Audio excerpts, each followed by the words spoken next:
Hi guys! Andito po tayo ngayon sa Nanyang, Bikutan. Dito po sa SM Bikutan.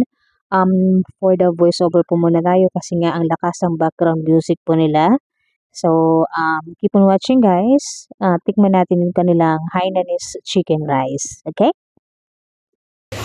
Here. Ang sarap ng rice nila, para na siyang lugaw. Parang ganun. Yung lasa. Timplado siya. Yan. Yan, try natin ito.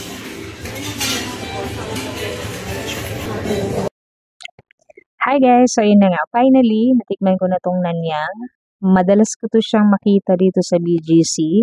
Pero ngayon lang ako nagkaroon ng pagkakataon matikman at dito pa sa SM Bikutan. Kasi kaka-open lang dito itong branch nila dito sa Bikutan. So, guys, yung Nanyang is isa po siyang Singaporean restaurant which is marami silang mga pagpipilian ng mga food like noodles.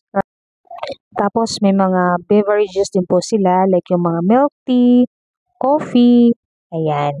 So guys, ito, best seller daw nila ito. Itong kanilang Hainanese chicken rice and then meron din silang Hainanese fried chicken rice. So yung pinili ko is yung Hainanese chicken rice which is isang set na po siya nasa 268 pesos.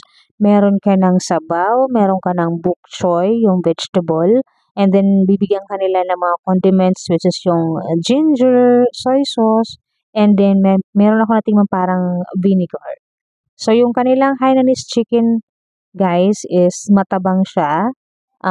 Parang tinulang version talaga siya sa atin. So ikaw na lang maglalagay ng mga timpla kasi nagbibigay naman sila ng condiments. Which is nagustuhan ko siya. 10 out of 10 para sa akin kasi mahilig ako sa mga ganitong klaseng pagkain. So, yun guys, I hope na matry nyo rin po ito.